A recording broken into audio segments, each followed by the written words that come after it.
are one. Today, we are inspired. Today, the light shines on us. Today marks the beginning of the next chapter. And we're writing it together. Rally with us!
We are one. Today, we are inspired. Today, the light shines on us. Today marks the beginning of the next chapter. And we're writing it together. Rally with us!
We are one.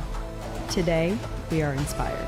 Today, the light shines on us. Today marks the beginning of the next chapter. And we're writing it together. Rally with us!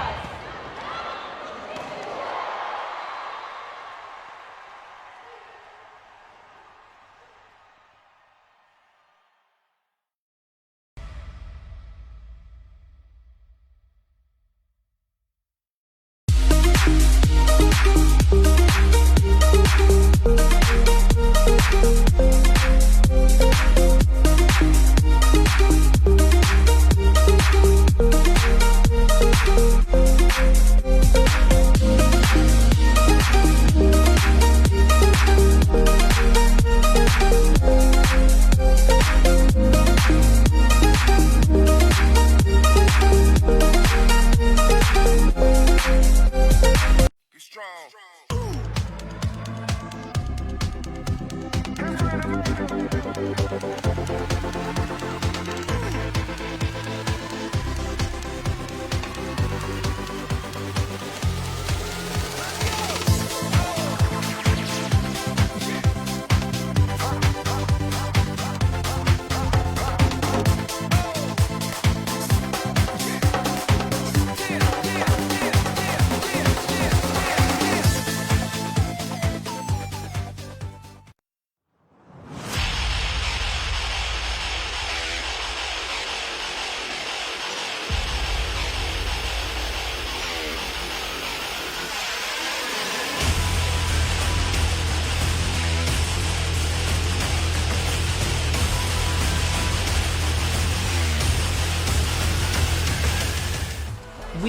are one.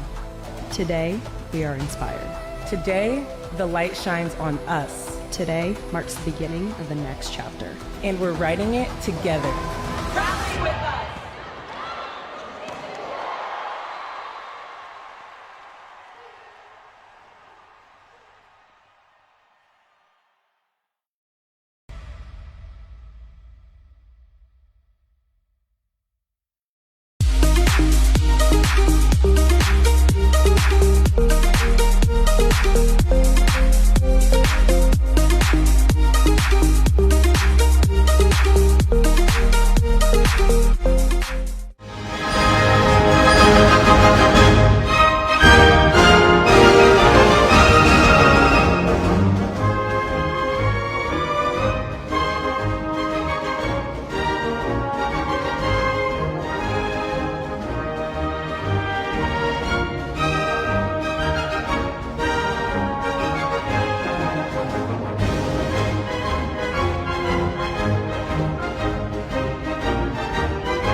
Olympians.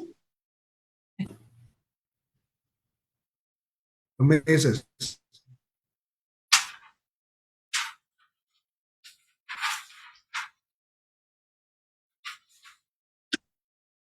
Amigos, muchas gracias por estar otro día con nosotros. Esto es Todos Somos Voleibol y es un programa especial en la celebración de los 60 años como deporte olímpico, pues ahora con las Olimpiadas, pues bueno, ¿por qué no traer a esta gente que ha impuesto esta trascendencia en el voleibol femenil? Y tenemos grandes invitadas el día de hoy, Coach Root, athletes and legends of volleyball. Okay, we're ready. Welcome to this remarkable live online show, a celebration born out of the vision and dedication of the late Marilyn McGreevy, Lucera, TSV, and myself. Today, we gather not only to reminisce about the incredible journey of these extraordinary athletes, but to honor each of you for the unwavering dedication and sacrifices made when resources were scarce. No money for travel, housing, meals, or monthly stipends. Oh, how times have changed. Nowadays, athletes can stay in the U.S. for 5 months and receive significant financial support reaching up to $60,000, and for influencers, perhaps even $100,000. It's a testament to the growth and recognition of the sport since the days when you competed in the Olympics. Before we dive into the celebration, let's take a moment of silence to remember and pay tribute to some remarkable individuals who have left an indelible mark on the world of volleyball. Bernita, Mary, Patty, Gail, Nina, Marilyn, and Fanny. Pues bueno, estamos en el día de hoy con una celebración importante de cómo han cambiado el voleibol desde los 60 hasta este momento. Y pues bueno, todas esas mujeres, a nuestras, estas leyendas que a continuación vamos a pasar en este video, agradecerles a todo eso, cómo ha cambiado desde no obtener ningún dinero hasta ahorita ya llegar a 60,000 cientos de dólares. Entonces, de la única manera que podemos pagar tributo es. Adelante, Eric.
Ohayasuka gozaimasu. Yashika Miyajima.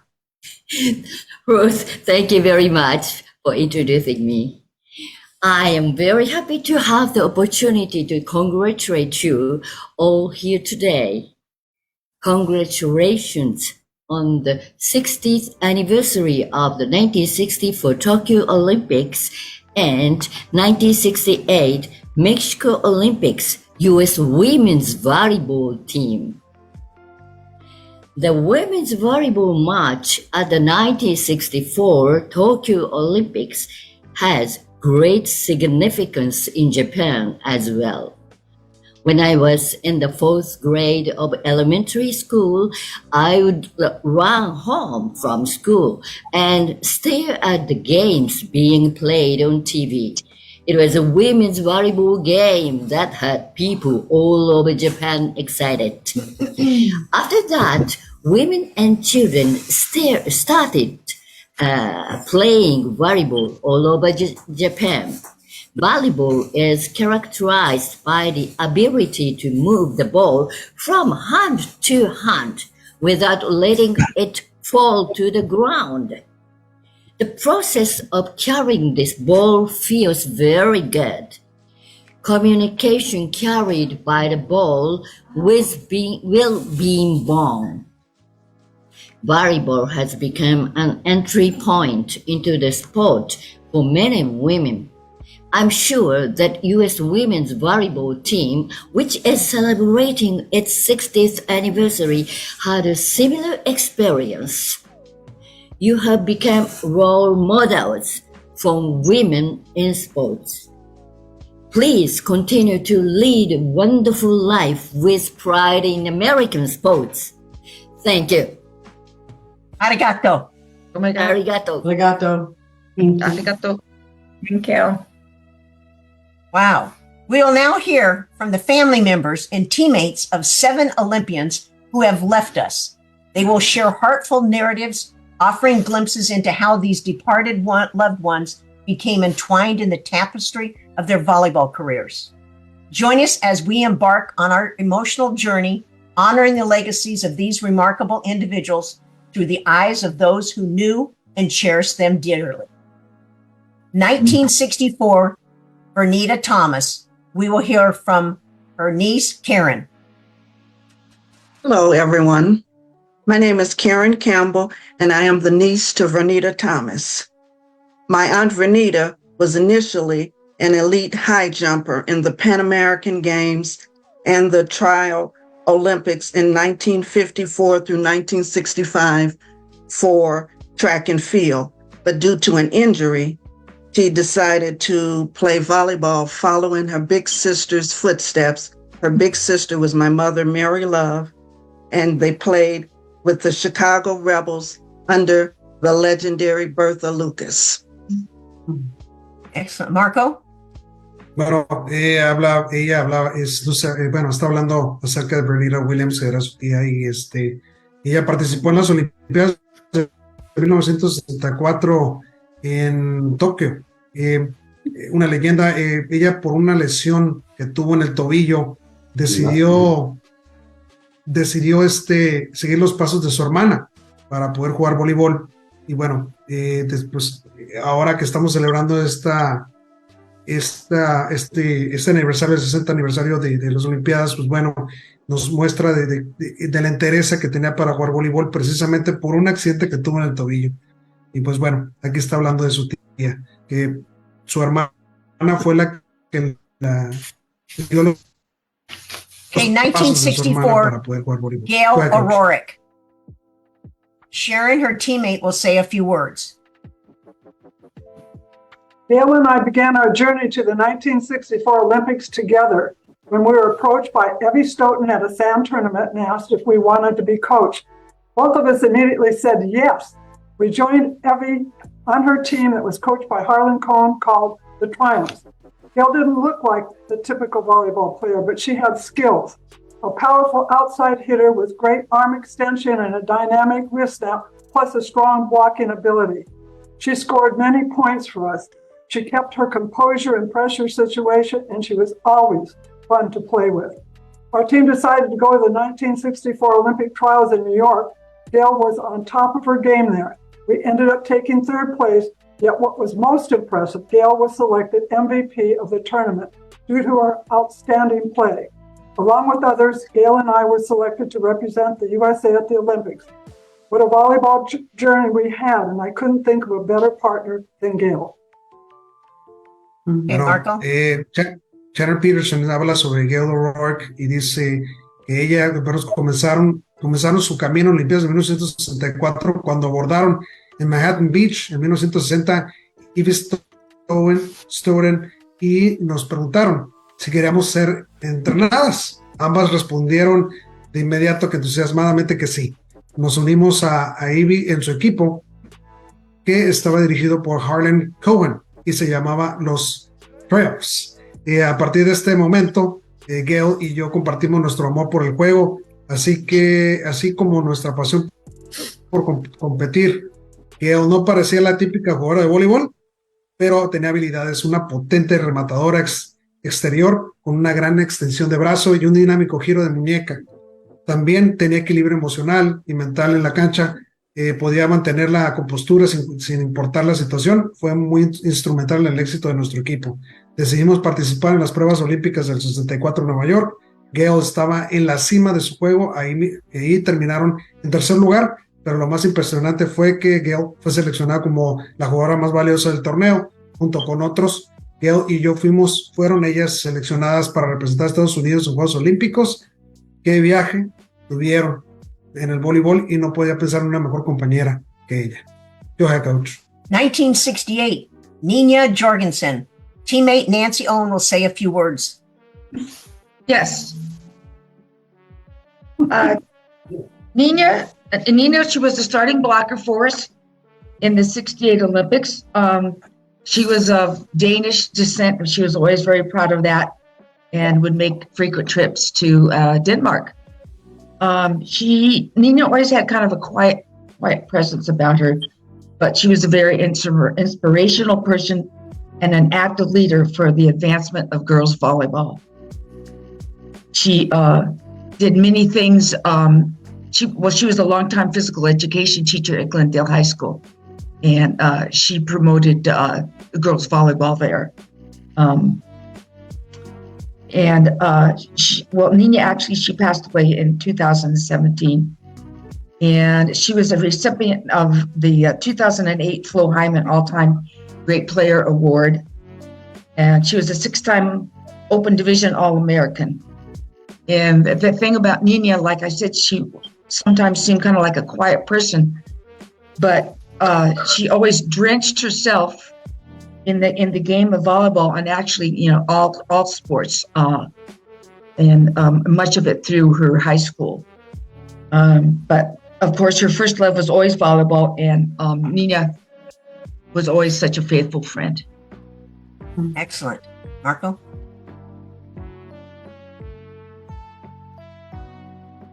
Bueno, sí, menciona que Pamela Jurgensen era profesora de educación física, una excelente compañera de equipo, sobre todo en la parte de ser una gran compañera, excelente compañera de equipo, una gran jugadora, que bueno, ella falleció en el 2017 y pues bueno, dejó un gran legado en lo que es el voleibol femenil, una gran compañera de equipo. Go ahead, coach. Okay, 1968, Marilyn McGreevy. Laura Mudd, a former player, will talk along with teammate Lucera to say a few words. Hi, I'm Laura Mudd, and I played for Coach McGreevy at St. Louis University from 1996 to 1999. What I want to say about Coach is that she was humble and wise, and always breaking the game down and trying to figure out what we could do next. I was beyond blessed to play for Marilyn at SLU. She shared her knowledge, her stories, her connections, her friends. My freshman year, she loaded me up and took me to the Olympic Training Center in Colorado Springs for a week-long tryout. I had no idea what was going on. I just remember being in awe and not even knowing at the time that she played such a large role in that even existing in Colorado Springs. She introduced me to Mary Jo. to Lucera, who I will forever be grateful for, who's become a mentor and a friend. And I continue to learn from Coach today, and I carry on her legacy because I myself have been coaching now for 20 years.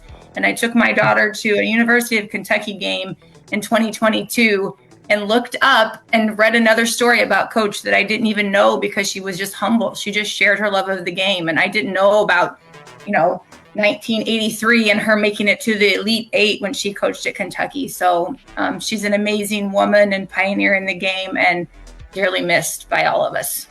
Okay, Lucera, as a former teammate. Sorry.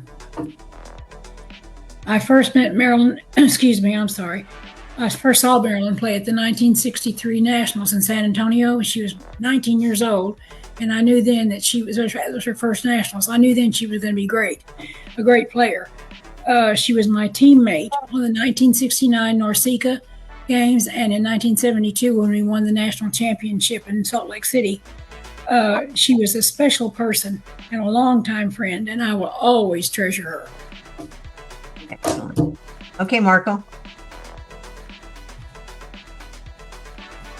Bueno, Laura Risley habla de Marilyn McGreevy, habla, que fue su entrenadora durante los 90s, una excelente jugadora, una excelente entrenadora, una gran mentora, una gran jugadora de voleibol y una excelente entrenadora de voleibol también en el colegial, a nivel colegial. Y pues nuestra invitada Lucera McWilliams dice que, durante las Olimpiadas, cuando participaron juntas, fue una excelente compañera de equipo, con una mentalidad positiva siempre. Y pues la señora Laura Risley, dice ella que fue una gran mentora, una gran entrenadora, me motivó mucho, ha sido una gran mentora para ella, y el hecho de trascender a este punto ha sido muy importante para ella. Go ahead, Coach. All right. 1968, Fanny Hopi, teammate Nancy Owen will say a few words about Fanny. Yeah, I remember Fanny as always being a very enthusiastic and bubbly person. And a good example of this was when Fanny and Bobby Bright would sometimes during time off and during different activities, the two of them would get up and dance and sing to a tune called Tiny Bubbles, which was a very popular song back in the 60s. Maybe you guys remember that one. Oh, yeah. Yeah. Anyway, we were all entertained, not just us, but all the other athletes who were there at that time. It was always a treat to hear them perform for us. And like I said, all the other athletes enjoyed it also. Fanny passed away in 2019. She was the first Native Hawaiian female volleyball player to represent the United States in the 68 Olympic Games. She was a member of the Hawaiian Sports Hall of Fame. And she was also named All-American seven times. Fanny was always a very powerful hitter. During some of our hard practices, I remember one of our times we were in Miami getting ready to go on to competition, and it was so hot and humid, and she was a big sweater and I was a big sweater, and during some of the rough, tough workouts, we would have to stop after the drill to wipe up the floor because there was so much sweat. And so anyway, she ended up getting the name Big Rain Cloud, and I was Little Rain Cloud. And anyway, that was Fanny. All right, Marco. Bueno, dice que la jugadora Fanny fue una increíble compañera, una gran jugadora. Dice que, una historia chistosa, dice que pues Nancy Owen y ella sudaban mucho y tenía que parar los entrenamientos precisamente porque era mucho, pero dice que era una excelente jugadora, gran potencia a la hora del remate,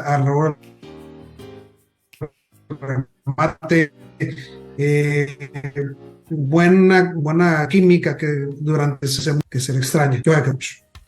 All right, so for those Olympians who are unable to join us tonight, let's pause and listen to heartful words from their teammates as we collectively feel the absence of their presence. These shared sentiments will share as emotional bridges connecting us to the spirit and essence of those who are dearly missed. 1964, Jean Gardner. Nancy will say a few words. Okay.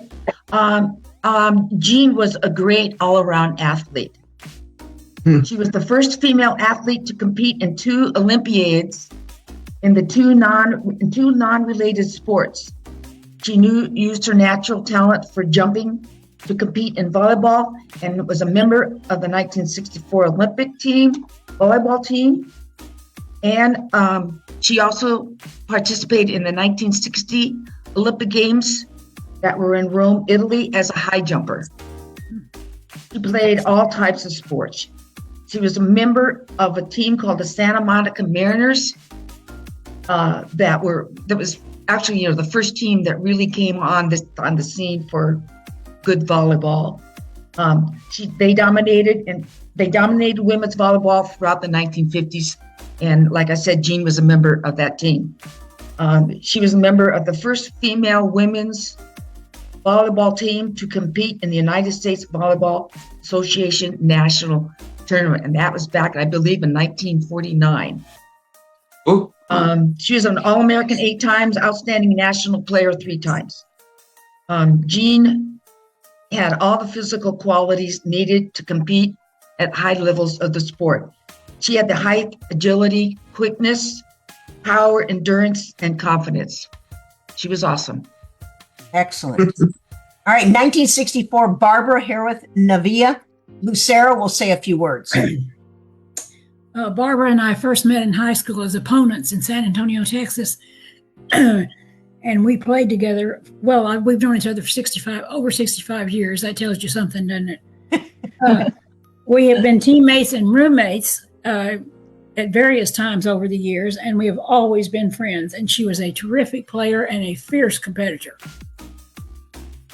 Excellent. All right, 1964, Mary Jo Pepler. Sharon Peterson will say a few words. I think everyone would agree that Mary Jo Pepler was truly a gifted athlete who had a natural feel for the game. She was an outstanding left-handed middle blocker who was smart, quick, agile, and had a dynamic jump.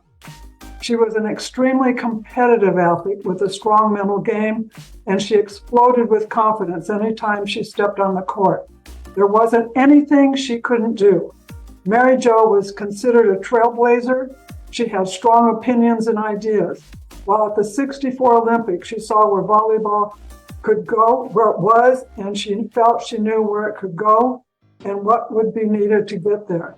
Returning from the Olympics, she and a couple of other talented volleyball athletes decided to step up their training, not only to make the 68 Olympics, but to raise the level of play so that the USA team could compete at the international level. Unfortunately, at the 68 training camp, she became disillusioned with what she believed was inadequate preparation and support, so she decided to leave the program.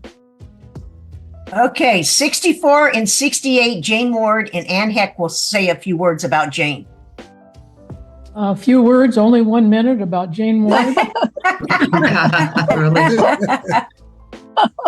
Jane was a pioneer of all those pioneers here tonight in terms of international women's volleyball play.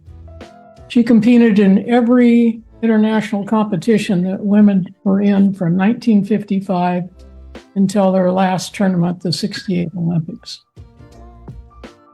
I, however, knew nothing about that when I first met Jane. I was a wet behind the ears first-year player at 1967 from San Francisco, and I went down south to play in some of the tournaments down there. And this woman came up to me and she said, "You know, you're new, but you have some potential. Why don't you come down and play for the Shamrocks?" And that was classic Jane, always out to get the best team as soon as she could. She didn't know that I already was planning to come to Southern California because the chances to compete were better there. So in playing for Jane, I learned a lot about volleyball in a short time. She was a very good teacher, wasn't super patient, but a very good teacher. She also was a really good strategic coach. She knew the game, she gave good advice during timeouts and between games. And I played with her on the 67 Pan Am team, and she was at the remarkable age of 37 years, the starting setter, hitter, and team leader. In 68, obviously, a year later, once again playing the rigorous 6-2 offense as a setter hitter. If you played for Jane, you learned a lot.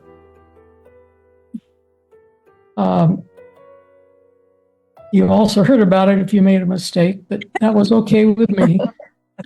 She was always very fair. And what I would sum up, Jane, is that when you take her career as a whole, I have the greatest respect for what she was able to accomplish and the contributions she made to the game. Excellent. Okay, 1964, Linda Murphy. She's here, but Sharon Peterson is going to give a few words. Yes, Linda has an unusual story, at least in my mind. At 13, Linda started competing in softball, not volleyball, but took a liking to volleyball after watching some women's team compete in a tournament. Seeing knee pads for the first time and how cool she thought it was when the women pulled them down to their ankles when not in use. Knee pads might have been part of the reason that Linda decided to play volleyball. Remember, she was only 13. But going to volleyball instead of staying with softball, I think, was a good decision because in 1964, Linda was selected to the USA Olympic team. Excellent. All right, boy, we should have made this show 2 hours. I can already tell that. All right, so we go on. Now that's time to dive into questions our viewers have been eager to ask for Amazing Olympics. For the fantastic 7 here with us tonight, we're curious to know what sparked your passion for a volleyball career and what's the exciting story behind how you first got involved in the game. Get ready for some inspiring tales straight from the Olympians. Okay, Marco. Claro, nada más en resumidas cuentas de todo lo que han hablado, las jugadoras, compañeras de equipo han sido muy apasionadas, las que ya no nos acompañan desgraciadamente, pero bueno, es la hora de las preguntas. ¿Qué las inspiró para poder querer practicar este deporte en estos momentos en el coach? Okay, so let's begin with 1964 Tokyo Olympian Lucera on great, and we're getting ready to be inspired for sure. Oh, yes. I first saw volleyball played when I was in high school, and I loved it from the very beginning. And I graduated and played for a year in San Antonio, and then I realized if I was ever going to get better, I needed a coach. So on my 19th birthday, I moved to Dallas to play on the Dallas team coached by Gene Chambliss, and he was a great coach. He was instrumental in my development as a volleyball player. And I'm telling you, it was the smartest thing I ever did. That's it. All right, Marco. Bueno, ella menciona que, bueno, sí, ella se desarrolló en el voleibol, pero decidió un día, si me quiero volver más buena, pues tengo que tener un entrenador. Y se movió al estado de Texas. Conoció a un entrenador allá que mencionó en este momento y, pues bueno, fue la mejor decisión que pudo haber tomado. ¿Por qué? Porque desarrolló mucho más su juego en el voleibol. Y pues bueno, dice que esa es la historia. Fue la mejor decisión que pudo haber tomado para poder crecer en el voleibol. Allá en San Antonio, ahí estuve ahí. All right, so now let's move on to 2 Olympians that played 1964 Japan and 1968 Mexico Olympics. Let's go to Nancy first and then Sharon. Okay. Well, my motivation to play volleyball first started back in the early 1960s when I was a high school senior. My PE teacher was Jane Herwig. Some of you may have remembered Jane. She was a member of the great Ahern Shamrock team. After school, she coached myself and some of the other girls basic skills and rules of the game. She entered us in Saturday junior volleyball tournaments. My love for the game quickly took off from there, and loving the competition and the camaraderie of the game fit my personality like a glove. In other words, my tomboy nature, and I had some natural athleticism. When I graduated from high school in 61, Jane asked me to play for the Shamrocks. We went to the 1963 Volleyball National Championships in San Antonio, Texas. I won Rookie of the Year back then. Even when I was a child, I can remember writing a paper about what I wanted to be when I grew up. And being such a tomboy, of course, you know, the first thing that came to my mind was I wanted to be on an Olympic team one day. Well, many years later, my dream came true. For 11 years, I played for the national team. Volleyball was my life. School and jobs were put aside during that time. So in 1964, our women's volleyball team was first introduced as an Olympic sport by the Japanese, who were the host country. My early years in the sport gave me the special opportunity to be able to enter into a page of history as a pioneer of women's volleyball. And I'm very, very proud of that. We have come a long way. Hey, and Sharon? Yes, after graduating from my high school, which lacked competitive team sports for girls, this goes a long way back, my friends and I decided to enter a Manhattan Beach 6-woman sand tournament. We played recreationally at the beach, but had no training. We were outclassed. I don't believe we even won a game. I'm not even sure if we scored any points, but I remember diving for a ball and saying to myself, this is great fun. It was then and there that I realized I love to compete, and moreover, I love playing volleyball. After the tournament was over, my teammates and I were sitting together talking when a woman, Evie Stoughton, approached us and asked if any of us wanted to be coached. My good friend Gail O'Rourke and I said yes. We joined Evie's Triumph team, and that's when my playing journey began. I fell in love with the sport, but unbeknownst to me at that time was how volleyball would impact my life. First as a player and then as a coach. Never in my imagination did I think that I would one day be driving 3 days straight from California to New York to participate in the Olympic trials and then become a member of the USA Olympic team. That, yes, changed my life, and I'm so grateful to Evie, who introduced me to this amazing sport, and Harlan, who was my first coach, and most of all, I'm grateful that I said yes. Excellent. Okay, Marco. Bueno, las historias que nos cuentan aquí y estas increíbles jugadoras es simplemente ha sido el marcar la diferencia en esos tiempos, pero sobre todo el abrir el camino, como lo mencionamos al principio del programa, es eso, ¿no? El trascender el tiempo, el que no había la pasión por jugar. 11 es una liga profesional. El participar en Olimpiadas para ellas ha sido muy importante, pero sobre todo en torneos nacionales en Estados Unidos ha sido un parteaguas para muchos jugadores, y es un gusto saber que hiciste algo para hacer diferencia en el voleibol femenil en Estados Unidos. Go ahead, coach. All right, so now let's not leave 1964 Japan and 1968 Mexico. Let's have Nancy Evans, the sister of Patty Bright, to come on to talk about her sister and her mom and how much all three of them have been involved in volleyball. Yeah. Oh boy. You want the whole story? I was just going to give you her kind of lead into the Olympics. Well, the reason she got into the Olympics is she had a little vacation in California, in between her junior and senior year of college, and immediately moved to California and got involved with volleyball out here, and that's how it came.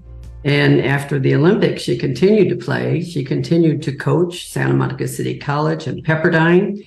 She continued to play national championships. She got so many All-Americans and MVPs. I don't even know the numbers. And she died 20 years ago at the age of 63. And wow. She's still here, and she was still playing a year before she died. And if she was still here, she would have been like my mother, and she'd probably still be playing. Because mom played till she was 85. So Wow. Wow. yeah. Wow. Awesome. But, Well, we yeah, want to say she- a special thank you to Bertha because she coached the Rebels with Vernita and Patty and Nancy and so many people and so much contribution. We want to give a she shout out. coached you. I know. I was being modest. She coached you. Okay, Marco. Bueno, Nancy a veces hija de Patty Bright. Ella pues fue por pura casualidad, se fue de vacaciones a California, encontró el voleibol en estas vacaciones, pero menciona a ella que, pues bueno, su trascendencia no solamente abarcó la parte de participar en Olimpiadas, ella siguió jugando hasta los 80 y más años. Ella seguía jugando voleibol hasta que, bueno, pasó a otro nivel y pues bueno, ha sido un ejemplo. Jugar hasta los 80 y pico años es bastante, y pues bueno, ahí el coach Ruth también manda un especial saludo a los equipos de Texas, donde hay mucho voleibol allá por allá. Okay, coach. All right. So let's move to the Olympians at 1968 Mexico City. And let's let Lori start first. It's pretty simple for me, I have to say. When I was going to an all-girls school, and I was a natural tomboy from the get-go, riding boys' bikes that were way bigger than me when I was a kid. And I went to an all-girls school, Marymount in Westwood, and Sally Lewis was the coach. And what she did is she brought Mary Jo Pepler and Mary Perry there right after the 64 Olympics. And they explained what volleyball was about, showed us. Even though I was playing tennis and taking tennis lessons, I was mesmerized. The timing, everything that went into it was just, it totally overtook me. And so I played constantly. And finally, Sally said, why don't you try out for the Shamrocks? Which, of course, terrified me because here I am, 14, 15? And everybody else is about the age or whatever of my teachers. And it's like, how does one relate to your teacher as a teammate? But that was a good lesson for me as I learned how to deal with them. Nobody ever pulled rank, which was very nice. Jane Ward said hello when I walked in, and that was it. I played the first year for the Shamrocks and went on to play 4 more years for the Renegades and the Shamrocks. So right. And I love it. Okay, Bobby, your story. Okay. So well, I'm from Hawaii, and so when I was a junior in high school, they had volleyball as a high school sport, first time, and so I made the team, and I love first of all, I love sports, I love playing, love volleyball. So I played 2 years in high school. Then I went to the University of Hawaii, played for a club team, and loved it there. In fact, I was there for 2 years before I transferred to Long Beach State College. But we had the opportunity, about 1964, the Japan team that won the Olympics was coming through our state. So I had a chance of playing on the Hawaii team that played against them. And that was amazing. We got killed, of course, because we were so outmatched. But I still remember the first time I hit a ball that actually went to the floor against them. So I was really excited about that. But anyway, so I transferred to Long Beach State to continue my education as a physical educator, which I did end up becoming. A friend of mine took me to a USA practice. I think they were trying out for a trip to Canada. And then that spring, I got involved. I tried out for the USA team was going to Mexico. And that's where I met like Linda and Sharon and Lori and Nancy and Jane. And so that was my first travel with the USA team. And then that led to the Pan American Games, and then the World Games, and then the Olympics. That was kind of my start. I was very fortunate, and I love playing volleyball. Right, Marco. Bueno, las historias de esas dos olímpicas, Barbara Perry y Laurie Lewis, pues Laurie dice que pues ella siempre ha sido muy activa a la hora de hacer los deportes. Empezó a andar en bicicleta con bicicletas de hombres y pues bueno, ha sido una pasión increíble por el voleibol desde que pues bueno, jugó con los Shamrocks y con el equipo de Rebels también. Y pues Barbara, pues bueno, también, ¿no? La historia de historia que han tenido constante, ¿no? La pasión por el deporte, siempre los profesores de educación física involucrados en esto del voleibol, de los deportes, y pues bueno, el enamorarse del equipo, de enseñarles cómo se juega, pues bueno, ha sido una bendición, y pues bueno, esto lo que nos han transmitido es increíble. Go ahead, Coach. Okay, Mickey, we can't wait to hear yours. Okay, so I'm from Hawaii, and I belong to the Outrigger Canoe Club, which has developed numerous volleyball Olympians and good volleyball players. And we started when I was 12. We had a bunch of us that would go down and surf. And when the surf was low, we'd come in and play on the sand courts that the Outrigger Canoe Club had. And they had a baby court, they called it. Lower net, smaller. So we learned we could do all our skills, pass, set, hit, because they made it available to us. So from there, joined the high school team. And then Gail O'Rourke, 64 team player, moved to Hawaii. And my senior year in high school, she said, hey, we'd never had a women's team that went to a nationals. She said, we need to get a women's team, go participate in the nationals, which is in Grand Rapids, Michigan. And I was lucky enough to make that team. And then I decided I better go to Southern California for college, which I did. I went to USC. And then from there, I was just at the right place at the right time and met all these great teammates. Love you all. We have a bond. I think when you're on a team, you have a special bond that you have forever and ever, because you go through a lot of hard work and the competition. And so anyway, that's where I started, Hawaii and beach volleyball, and then into indoor volleyball. Okay, in our last 1968 Olympian tonight, we go to Ann Heck. Well, my story as to how I started volleyball is quite different from the rest of these people, because I never played volleyball until I was 21. There'd been no sports in my high school or even my college. But my senior year of college at UCSB, the assistant men's basketball coach had an off-season conditioning class for the basketball players, and it was in volleyball. And the guy actually knew something about volleyball. So here, all 5'7" of me got out there on an 8-foot net with a bunch of 6'4" guys on the other side, started playing volleyball. And I loved it. And if those guys got really egotistical and thought they could hit the ball straight down over me, I was able to stuff them.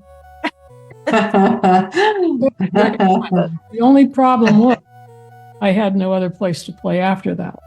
I already had a job teaching in Northern California, so I went up there, and this group of San Francisco Sparks, it was the best volleyball team up there, came around to show all the teachers how to play. And they got all the physical education teachers out on the court.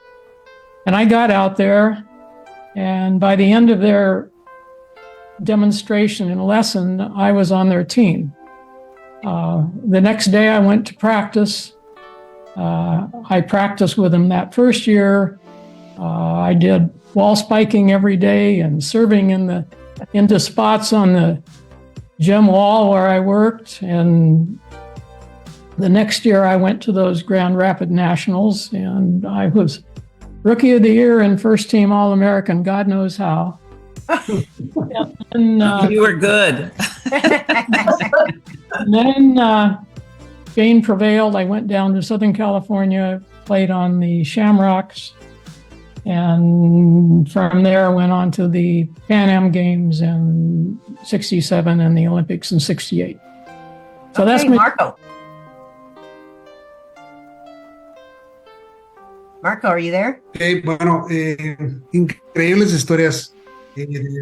Yes, coach. Increíbles historias de Mickey McFadden y Ann Heck. Mickey McFadden empezó en Hawái a los 12 años surfeando y como las olas están bajas, pues bueno, vamos a jugar beach volleyball. Y pues bueno, de playa y él se enamoró, se enganchó. Gail O'Rourke le invitó a, oye, vamos a armar un equipo nacional para ella participar en nacionales en Estados Unidos. Y de ahí en adelante, pues bueno, se involucró con el equipo. Y Heck pues dice, yo no tuve esa misma historia. Menciona ella que ella empezó a jugar a los 21 años. Había una red de 8 pies, ella medía 5 pies 7 pulgadas, pues bueno, vamos a jugar y los hombres con los que jugaban, pues no tenían otra opción porque pues, bueno, ella podía bloquearlos y por la estatura y todo, entonces no era tan fácil.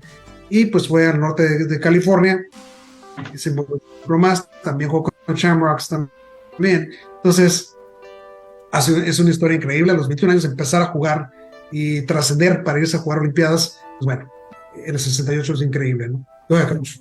Okay, so exciting news, everyone. We've got 14 questions from you, our awesome viewers, and now it's time for our Olympians to tell us their secrets. Get ready to hear straight from the athletes as they share their insights, stories, and maybe a few surprises. So let's dive into the Q&A session and discover the Olympians' perspectives on the questions you've all been waiting for. So question number 1, Marco. Ok, la primera pregunta es, para esto todo es, ahora hay que saber las preguntas que vamos a hacer, ¿no? En este momento, que si nos pueden decir algunos de ustedes sus historias sobre y cómo encontraron eso del voleibol para en este camino que han tenido durante este tiempo que han participado como jugadoras. Go, Coach. All right, here we go.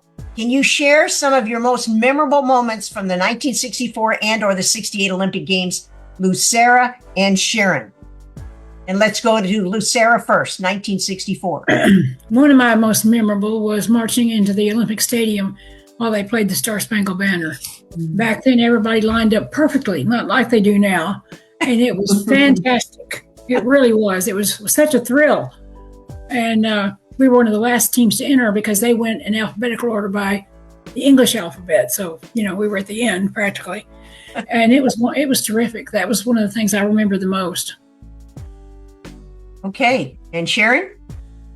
Yeah, so these are Linda Murphy's recollections. She said, we arrived in Tokyo for the Olympics several days before opening ceremonies. First, we discovered that they were not expecting us, but graciously scrambled to find rooms for the team. Then when we held our first practice, we were informed that there had been a rule change in international competition that the U.S. had not known about. We were told that we must receive serve with an underhand movement, and none of us had ever used or practiced. Up to that time, we had received serve overhand. Learning a new skill set while at the games most certainly affected our ability to compete. And I'd just like to add, I want to say, Linda and I used to joke about if we could just combine her front row abilities with my back row abilities, we could create a super player. Linda was talented, knowledgeable, easy to get along with, and a wonderful teammate. We were never able to do it, but it was in our head that we wanted to do that. Let's combine our skills. Okay, Marco, question 2. Ok, la segunda pregunta, pues bueno, go ahead, Coach. Go ahead. Translate. Sorry. Oh, are you talking to me? No, Yes. I'll go next. Okay. Yeah. Go ahead, Sharon. Oh, do you want me to do mine? Okay. In 1964, Southern California, when telling somebody you were going to the Olympics in volleyball, I would sometimes find people responding, oh, volleyball, we play that at church, or we play that at the park. At that time, volleyball was not seen as a power sport as it is today. However, arriving in Tokyo, we received an unexpected celebrity greeting from the Japanese people. If I was asked what sport do I play, and I responded volleyball, their eyes brightened with, ooh, volleyball! The Japanese would ask us for autographs, and give us small gifts. I believe the reason for their enthusiasm because their team was #1 in the world. That team revolutionized the game for both men and women. My entire Olympic experience was amazing. I had the chance to meet athletes from countries that I didn't even know existed, exchange USA pins, go to Olympic events, getting my first glimpse of power volleyball and competing at the international level, and in general, just being there. However, my most extraordinary heartfelt memory is of the closing ceremony. We were allowed to join arms with 7 other athletes and walk into the stadium together. It was so uplifting and so much fun. It was the perfect ending to my unbelievable experience. Okay. All right. So I'll go ahead. Marco's having a little bit of trouble with his computer. So how did it feel to be part of the first women's volleyball team at the Olympics in 1964, making history for the sport from their perspective as family members? So Elizabeth, you get to speak in behalf of Mary Perry. Hi, thank you so much. I'm Elizabeth Goldbeck, Mary Perry's niece. Just the way she talked about the Olympics was just amazing, and we all just loved hearing her stories. She was always very competitive. Later in our lives, I loved hearing about her Olympic days, but somehow I think she didn't think that she was a star or a show-off. She truly loved being on a team. It was always about everybody doing their best and pulling together. We had sometimes thought about the fact that there are 6 women on a team, just as there are 6 in her family when she was growing up, and wondered whether volleyball might have been her ideal version of how a family should get along. She loved the camaraderie of it. She also told other family members that volleyball was the only arena where she felt that she could get her father's approval. She was a natural athlete and did well in any sport that she tackled. We could always see why she relished it so much. It was fast and fiercely competitive and called for her best abilities. She also had an innocent look in competing, as if just being in the game raised her to a higher level of life. She was loved and admired, I think, by everyone who knew her or competed with her, and I miss her. Excellent. Okay, so Karen for Vernita. Yes, my Aunt Vernita, I loved her. Unfortunately, she passed away in 2016, but however, she made history 3 times. First, as the only minority in the 1964 Olympics. Second, as the only African American. And thirdly, as the African American woman to play in the 1964 inaugural Olympics. During that time, it was a time where racial segregation and the Civil Rights Act had not even been developed. And this was in the U.S. And she came from a poor family on the west side of Chicago, a family of 12. And she made a name for herself. And she became a trailblazer. And she blazed the trail that she went down, in the world of volleyball and in life. And she was just a humble person, a very loving person, and that was my aunt. Excellent. Okay, Marco, question number 3. Okay, go ahead, Coach. Well, I'm going to translate a little bit. Bueno, menciona ellas que Vernita Thomas, sabemos toda la historia de Estados Unidos con respecto a los derechos civiles. Y bueno, una pionera en esa gran compañera. Su hija Elizabeth pues la extraña mucho, ¿no? Habla maravillas de las Olimpiadas. Go ahead, Coach. It's the 3rd question. Okay, so question 3. What challenges did you see that your sister, Patty Bright, faced as a female athlete during the 1960s, both within and outside the sporting arena? Okay. Actually, it started. Oh, am I supposed to talk? Yes. Okay.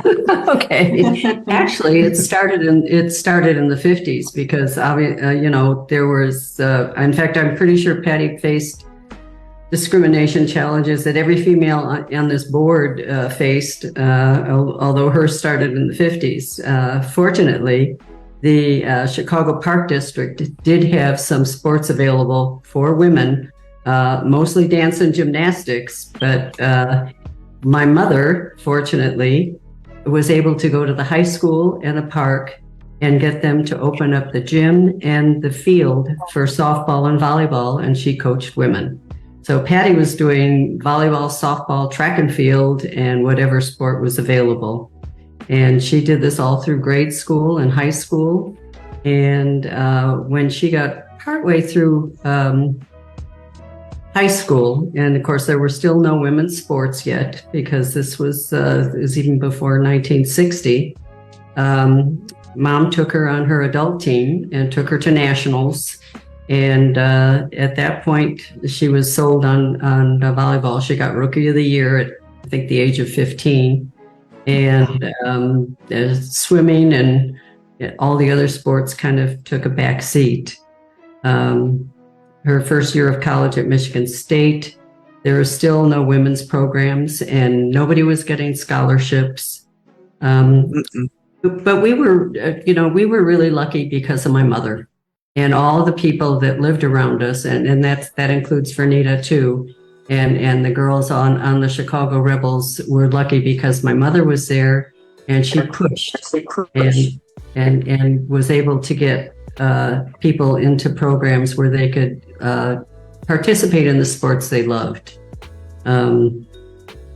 Patty took her vacation, came to California, and as I said, the rest is history. She got on the Shamrocks and became an Olympian, and things changed. But for all of us, it was a very hard time.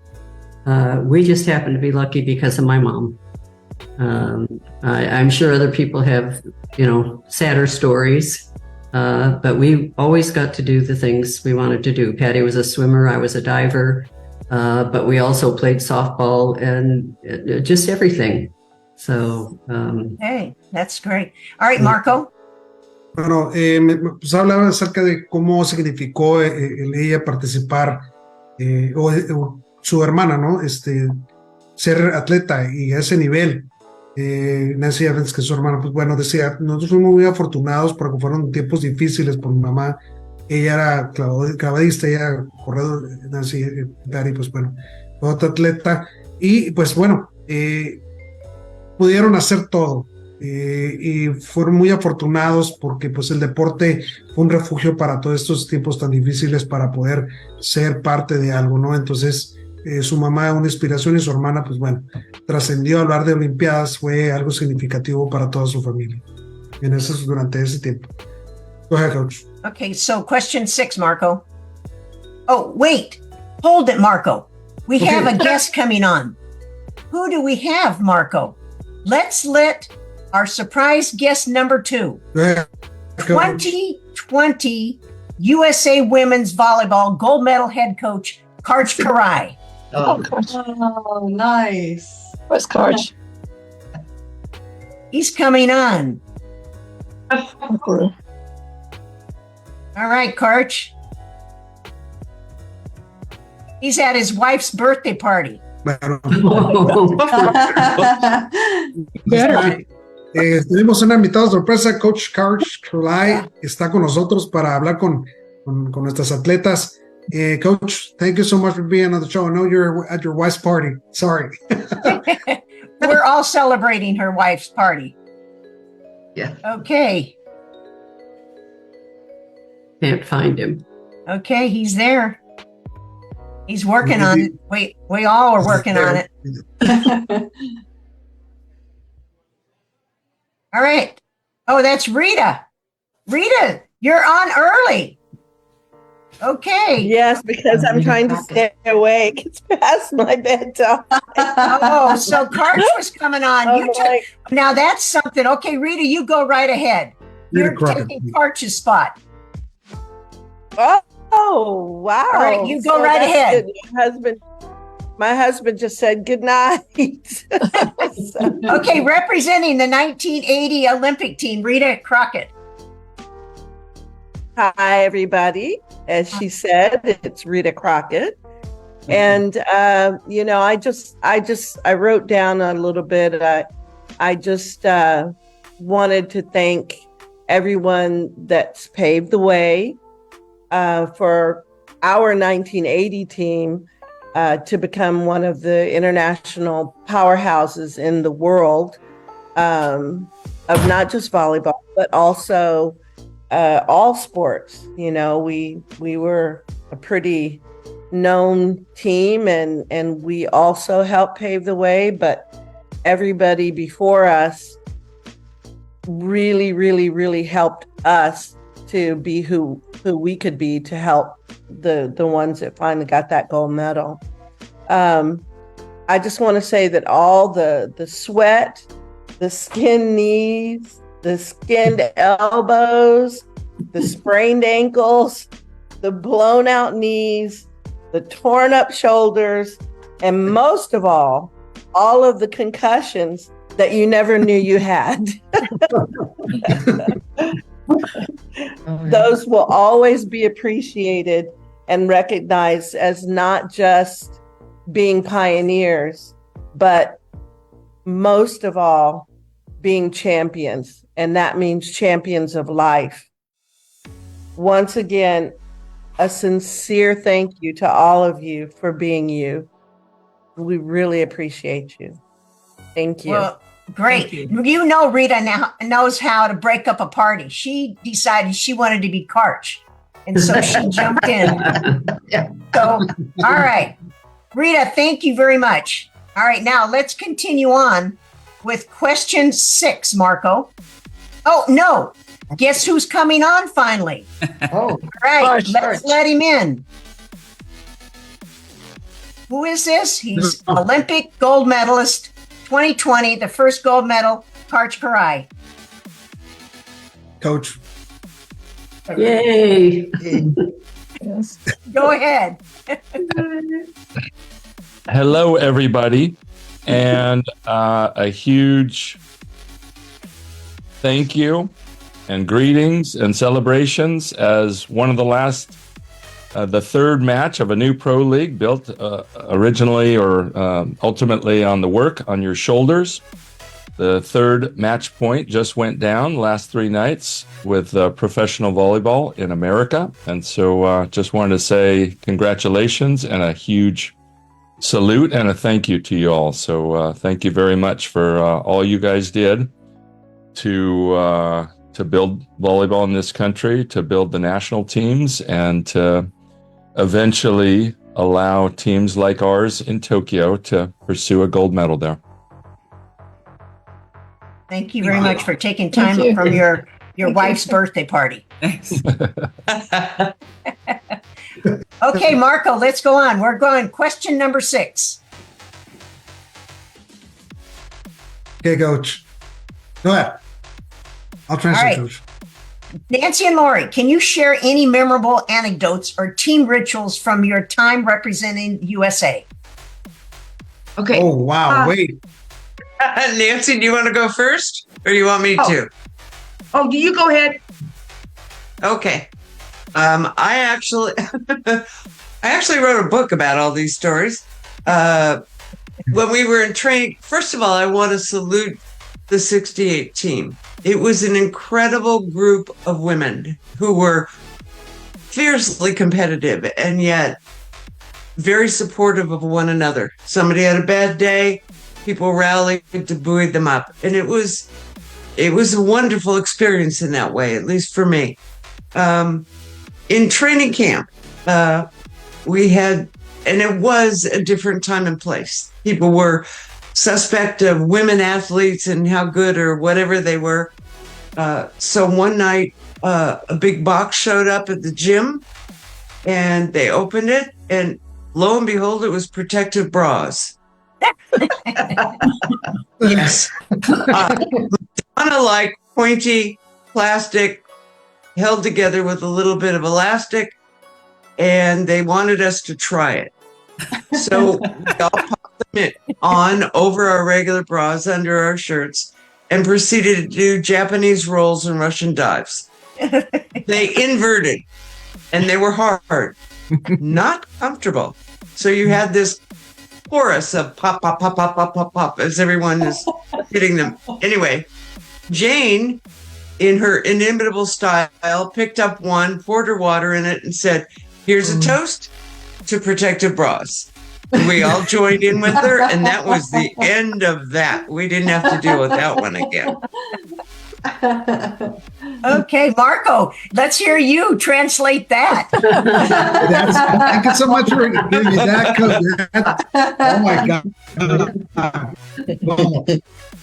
Bueno, dice ella que, pues bueno, era un equipo muy competitivo, mucha camaradería, pero había un asunto con los brasieres deportivos.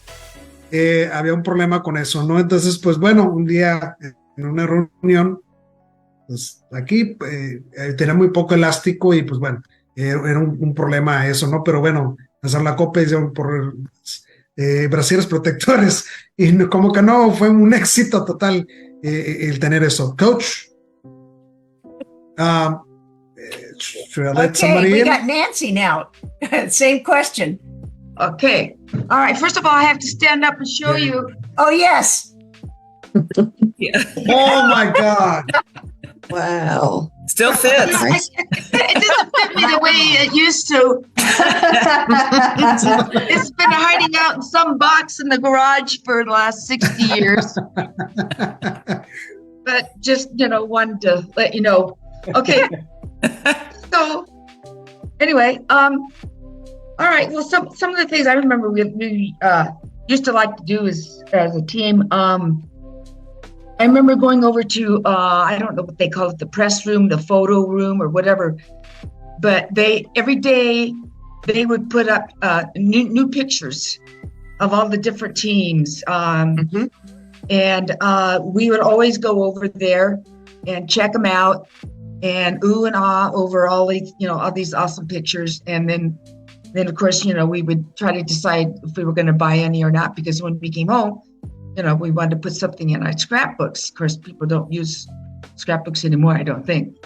But anyway, that was one thing we always liked to do together. And of course, we were always amazed at that time, the popularity of that 1964 Japanese women's volleyball team. They were idols. The things, that they went through for 5 years before, they even, came to those Olympics was, amazing, the amount of time and everything. And so their pictures were always on the cover or the front of the newspapers. And back then we thought, wow. I mean, that was something for women to have their team and not men's pictures on, the cover of magazines. Anyway, so like I said, they were idols. Another thing we like to do after practices in the village center, I think Mary Perry talked about this a little bit. We'd go over to the center in the village, and there's people would always gather there from the different countries, and we would get to meet people and try to communicate and trade pins and watch people dance. And so that was always a fun thing to do in our spare time. And another thing that was really cool was the friendships that we made with our interpreters. We had interpreters that were with us, every day. They practically lived with us. And because we spent so much time together, we did become friends, and we were always joking and teasing with each other and taking pictures and signing autographs. I mean, felt like movie stars. And then the other thing is, and then the other memory or a little anecdote was we would have these little women that would come into our little rooms every morning and make our beds up clean. And they would leave little treats on the end of the bed, and they were always, so cute and so nice. And And so to thank us or to show us appreciation, they would always bow to us. And so we always wanted to show our appreciation. So we would bow back. And at the end, it always kind of became a competition to see who get the last bow. And of course, they always won that. And then the last thing I wanted to say was, I remember one morning, Mary Perry and I were in line at breakfast, and we're standing behind one of the Soviet Union athletes. Her name was Tamara Press. I don't know if you remember the Press sisters. Yes. Shot putter. Very large lady back then. And of course, there's always been a question about, what was going on with her and her sister. So anyway, so little Mary Perry, she's standing in front of me, and she's right directly behind Tamara. And Mary just, we're messing around, and she accidentally bumps Tamara.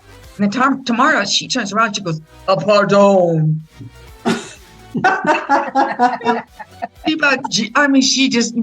We just both completely lost appetites and left. But anyway, lots of fun things happened. So, okay, Marco, you got to translate that. This one might be easier than the other one. Thank you. Okay, Marco. Okay. Yes, bueno, menciona ella que, estos dos atletas tienen unas historias increíbles. Menciona que, el ver, para ella se inspiró mucho, habla sobre los rituales, y mencionaba que ver una camiseta, nos muestra su camiseta de Tokio. También ver en las revistas de atletas japonesas haciendo todo esto, pues fue algo impactante para ellas. No ver atletas hombres en revistas en ese tiempo era algo impactante para ellas. Las experiencias, de un atleta de la Unión Soviética estaban haciendo línea para comer y era más alta y la voz más potente, entonces había cuestiones ahí un poco raras ahí con esa historia, ¿no? Pero la camaradería, como lo menciona ella, los traductores en ese tiempo hicieron una gran amistad, personas que iban y dejaban chocolates de sus.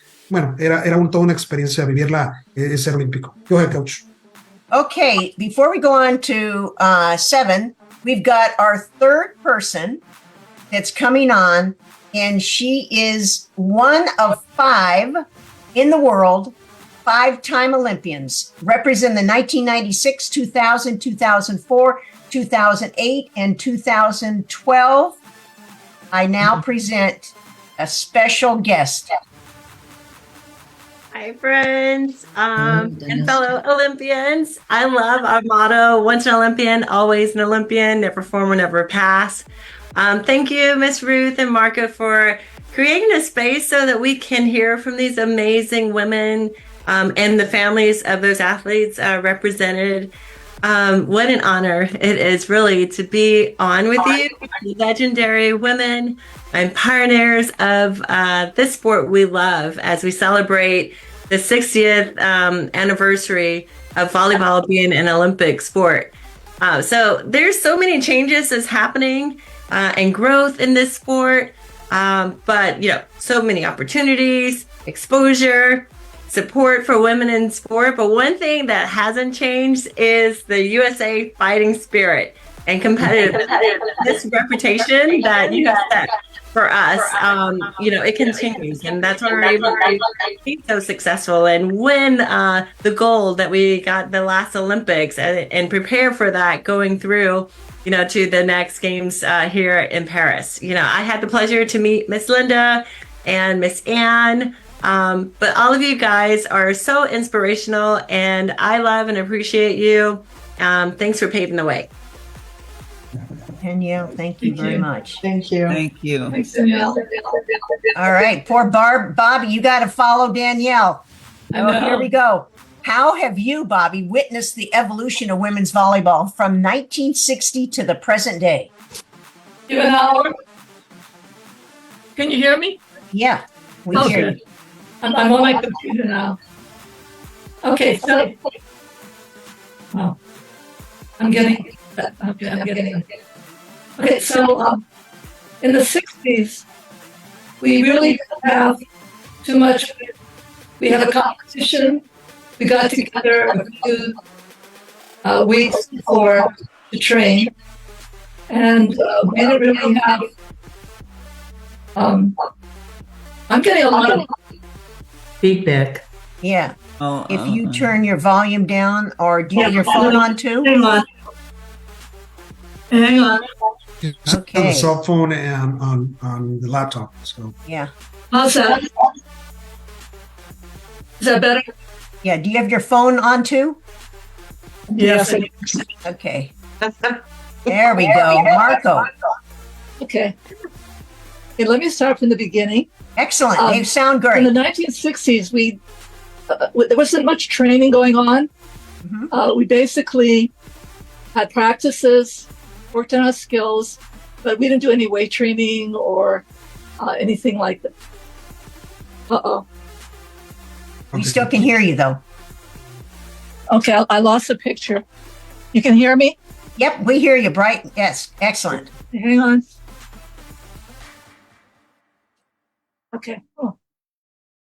Anyway, I think one of the biggest factors was Title IX, because actually, 1 second. There you go.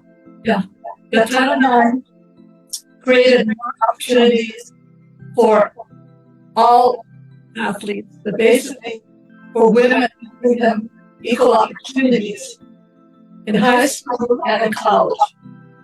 And that created more programs at high schools and colleges.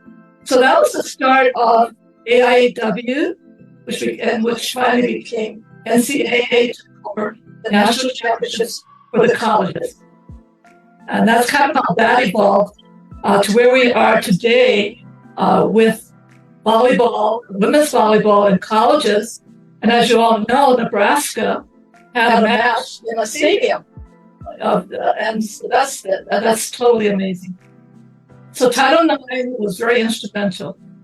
The other thing that came about when we were playing was the start of volleyball camps, summer camps. The first one we did was in Carpinteria, which I think a lot of you remember, near Santa Barbara. And this reached out to more of the youth youngsters. And most of the people that attended the camps were the girls. And so the camp system developed. We ended up having camps all over the country. I did camps in Maryland, Michigan, and Alaska, besides California. And I'm sure a lot of you did camps. So Title IX, volleyball camps. The other thing that came along were volleyball clubs for the youth. And as you know, this is now a year-round thing that most athletes, it's kind of like if you don't go to join a volleyball club, you're going to have a hard time making your high school or your college team. So volleyball clubs.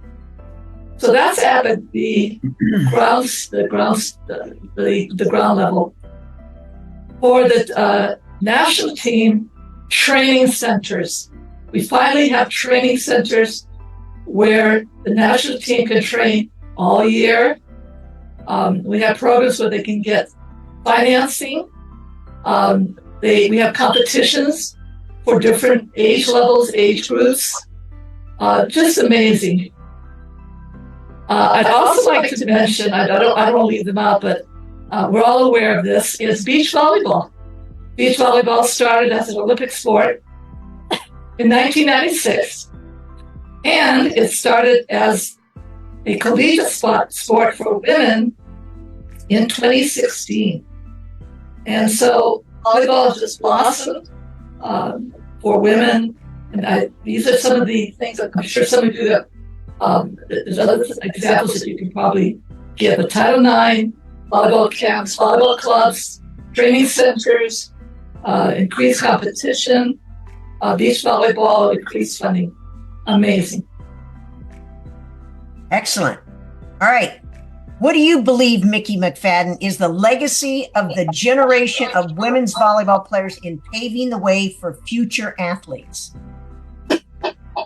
Well, I think that our generation and group of players, so many got into coaching themselves, or they had children that played, and they just passed on their love of the game. And many of the people that we coached, the young women that we coached, became coaches and became good players, and then kept the game alive by coaching themselves. So I think that was our legacy, just loving the game and passing that love on to others. And then other things happened, like Bobby was saying, Title IX, and it gave opportunities to young girls to say, hey, I can go to college, and if I'm a good player, I can play in college.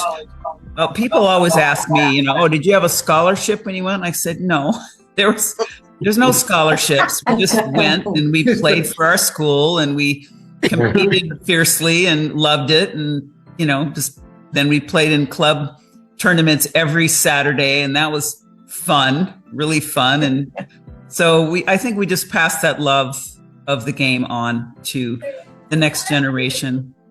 I know my daughter, I have an adopted daughter from India. She's 26, and she played all the way through college. I mean, that's kind of the nurture versus nature.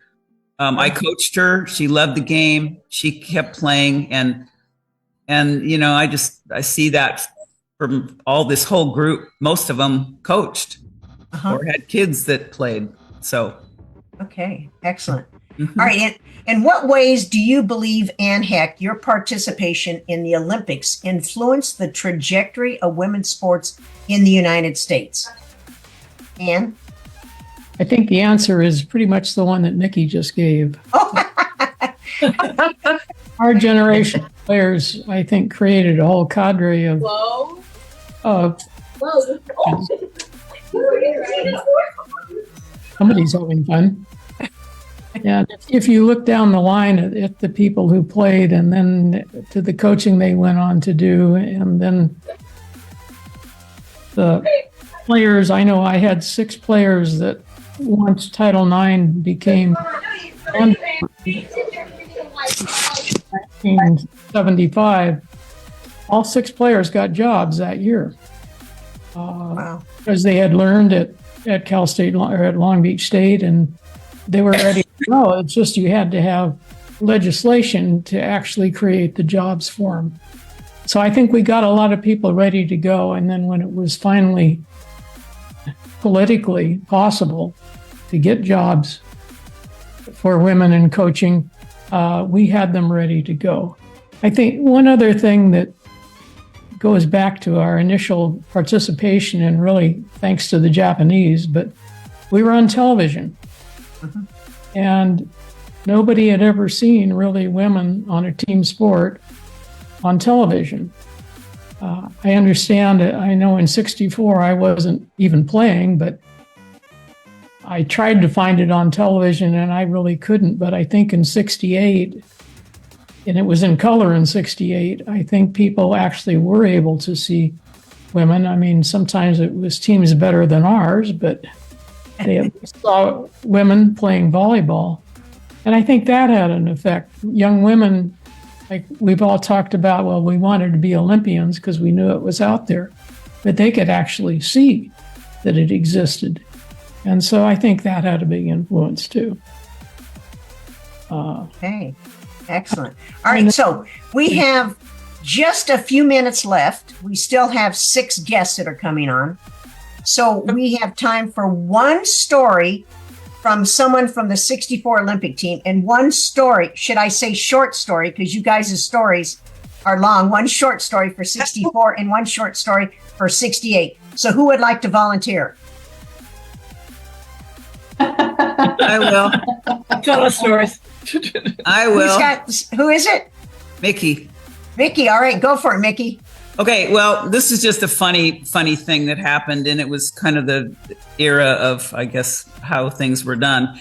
But we would play matches, and then they would choose a couple players to go and, pee in the cup so they could see if we were doing drugs. So the one day I hadn't played that much. I didn't sweat that much, but Nina and I were chosen. So I went back right away. I'm done. 2 minutes. I'm out of there.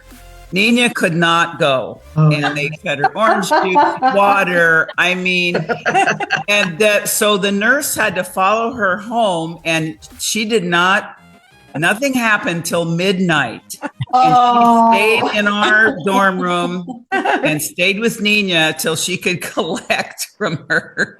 And we just all thought that was pretty darn funny. But I'm sure they don't do that anymore. They have different ways. Anyway, that was my story. Okay, good. All right, 68. That was 68. 64. 64. Sorry, not much has changed since then. There's still that protocol of doing the joke, and if you sweat a lot, you're gonna have a hard time. Yeah. Okay, we need one more story before our next guest comes on. I'm trying to think. Anyone have one? Come on, 64. Oh, Yeah, that's right, 64. Okay, I'll do, it's a very short one, is that when we started in 64, the coaching was not as good as it is now. And I was talking to Nancy and telling her that I remember being coached by saying, bend your knees, sweetheart. Jump higher. So yeah, that's that how was, we began. Very little coaching, so it's a lot better now. I'm sure right now will say yes. We don't have those cues anymore. Okay. All right, Sharon, I've never known you to be short, but that was very good. All right. Let's bring on our next guest, who is representing as three-time USA women's head coach for the 1988, 1992, and 1996 team. And there he is.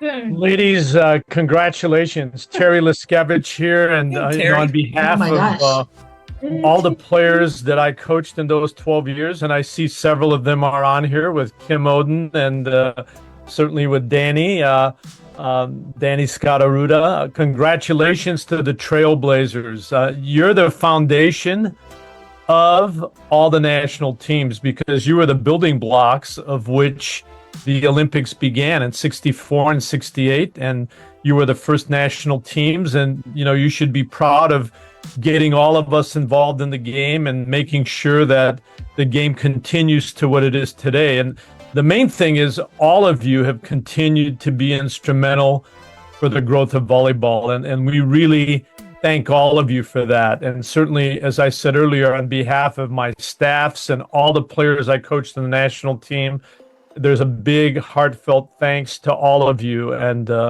I certainly wish all of you a healthy and wonderful 2024 and beyond, and hope to see you down the road soon. I'm wearing my,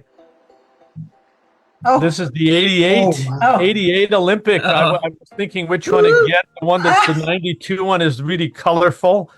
And Kim, you remember that one, that Barcelona Olympic one that the Dream Team had. So anyway, thank you all again. And Ruth, thanks for putting this on. And Marco, thank you for hosting this. This is a great honor and privilege for me to be able to say a few words to all of you. So thank you. Terry, thank you. Thanks, Terry. Thank you so much, Coach. All right. Surprise guest number 6, representing the 1984 Olympic first medal for USA team. And let's welcome her on.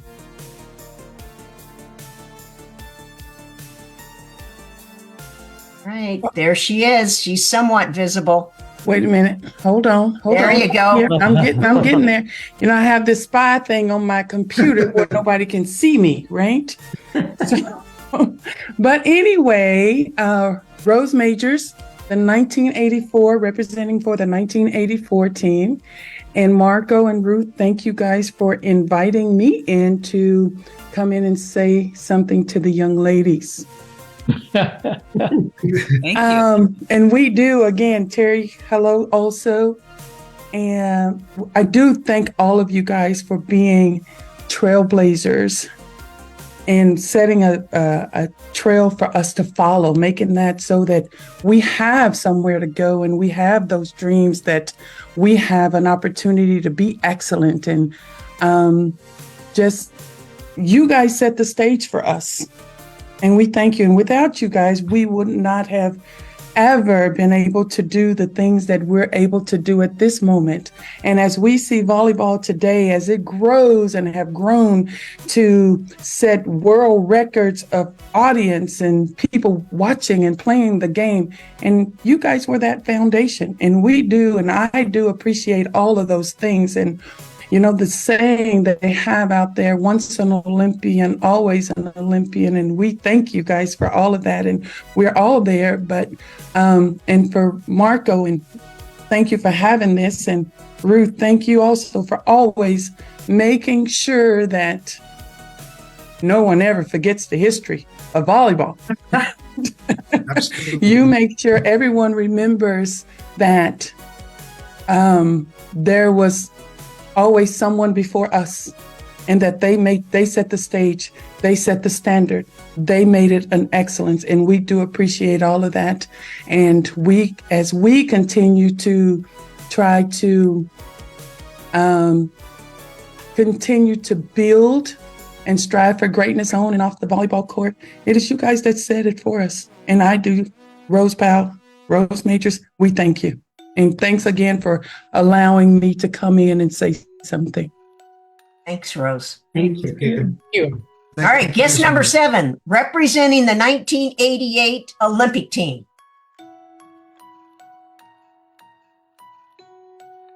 Oh, Kim Oden. Hi. Oh, someone recognized me. Hello. We all recognize you, Kim. Oh, hello, everybody. This is so cool. Good evening, everyone. My name is Kim Oden, and I played for the 1988 and 1992 team, but I'm talking on behalf of the 1988 team. Hello to Terry. I think I saw Karch on there. Hi, Rose. Hi, Danny. Hi, Ruth. Hi, Faluka. Hi, Ann. Hi, Mickey. Hi. Hi, Kim. I don't know if you remember me, but and Ann, I think I met you most recently. So hi, it's so great to see you guys. Thank you, Ruth Nelson, for your tireless efforts to bring this program to fruition. You should be very proud. And thank you, Marco, for this platform and for your translation. That is really helpful. I'm excited to be here tonight to give tribute to all of you beautiful and accomplished women who played on the 1964 and 1968 USA Olympic volleyball teams. I want to congratulate you on all of your successes on and off the court. And second, I want to thank you for your efforts. Thank you for your commitment to the sport. Thank you for all that you've done for the sport since the 60s.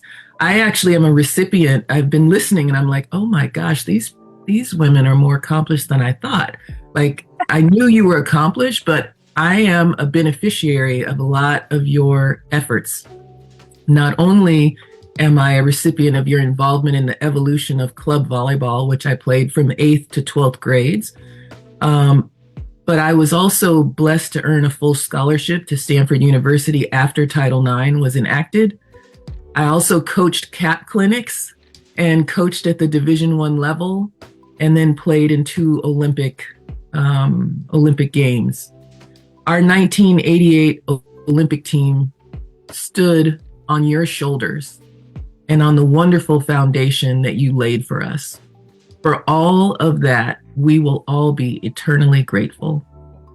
I hope that you are all so proud and excited about where women's volleyball is at this time in history. It's really exciting.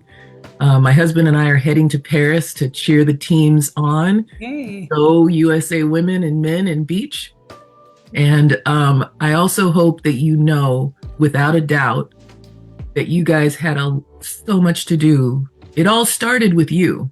You started this off. So from the bottom of my heart, thank you very much. Thank you, Kim. Thanks, Kim. Thank you very much. All right, we go to surprise guest number 8, representing the 1992 Olympic team.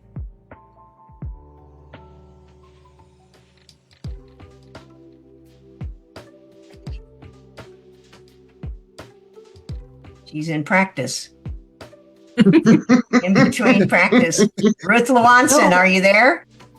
Yeah, I'm on. All right, go right ahead. Okay. Oh, you can't see me? Nope. Oh, picture's my off, camera's not working. Well, that's all right, but we can hear you. Well, this is what happened. Okay. Well, I apologize for the noise. Those were some of my players being noisy, being kids. I Ruth Lewanson, 1992, and I want to thank Marco for hosting this, and Ruth for putting this all together. A few women who, like everyone said, had laid the foundation and laid a place for us at the table to be compete. Without what you guys did in 64 and 68, we would be now through all the changes that have gone through with all the Olympics. All right. Ruth, thank you. And she went right to practice. She says, I got to go right to practice. All right. Guest number 9, representing the 2016 and the 2020 Olympic gold medal team. Wow.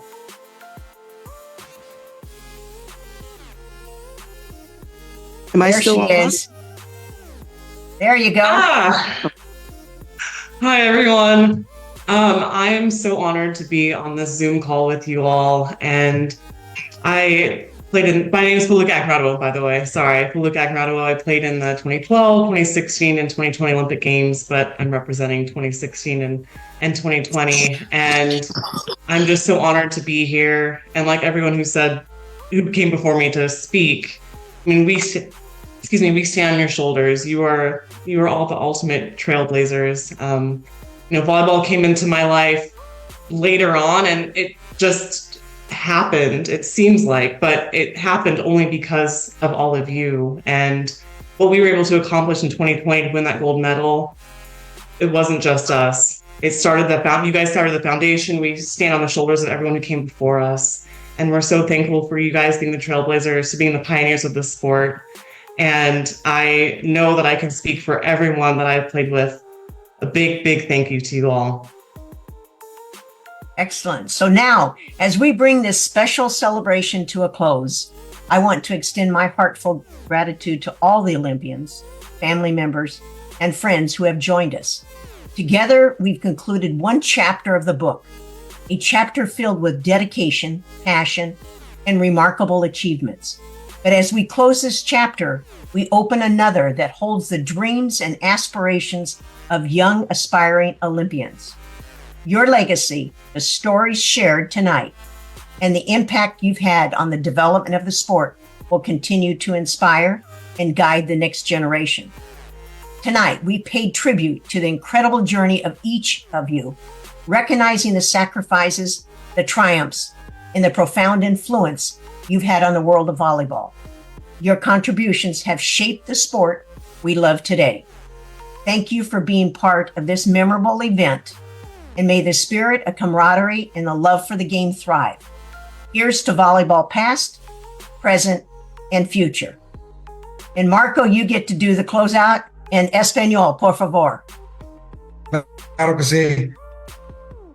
Yes, bueno, menciona Coach Ruth que, pues bueno, cerrando este programa, esta celebración de los 60 años como deporte olímpico del voleibol, pues agradecer todo lo que han hecho esas leyendas del voleibol en Estados Unidos, por haber hecho el camino para esto y para muchas generaciones de voleibolistas mujeres.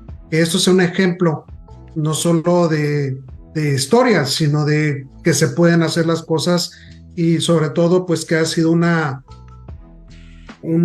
ejemplo para poder trascender en la historia, en el presente, el pasado, presente y lo que viene en el futuro.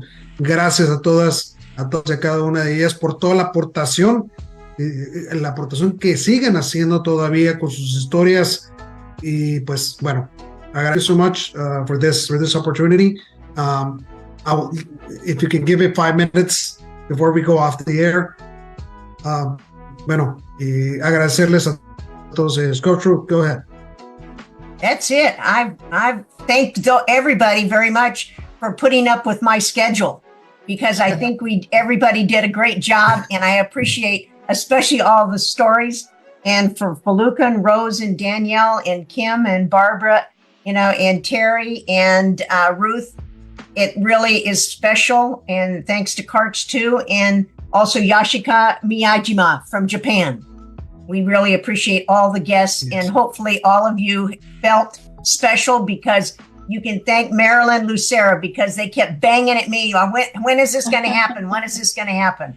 So Marco, thank you very much for hosting all of us women, except we included Terry and Karch. Marco. Bueno, amigos, pues bueno, esto ha sido una increíble experiencia de vida para su servidor. Tener a tantas leyendas, gente coaches que han estado con nosotros en el programa. Agradecerle a cada una de las seleccionadas del 64, 68. Gracias por participar, por ser parte de la historia de Todos Somos Voleibol y por ser parte de la historia de Estados Unidos en mujeres en voleibol. Agradecerle a cada uno, Coach Terry, el honor también ha sido para mí, a la jugadora Feluca, Coach Rose, Coach Danielle, Coach Ruth Watson, Kimberly Oden, que es un placer. Bueno, a todos, gracias de verdad. Amigos, pues también es una etapa que terminamos nosotros los viernes. Ahora Todos Somos Voleibol será los sábados. Próximamente les diremos a qué hora. Agradecerle a nuestro productor Eric Palma, gracias. Seguimos con Todos Somos Voleibol, y agradecerle a Coach Ruth por hacer esto posible. Recuerden, porque para esto solamente se necesita un balón, una red y voluntad, y este tipo de atletas que tenemos en el programa. Dios los bendiga, nos vemos la próxima semana. ¡Ánimo!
We are one.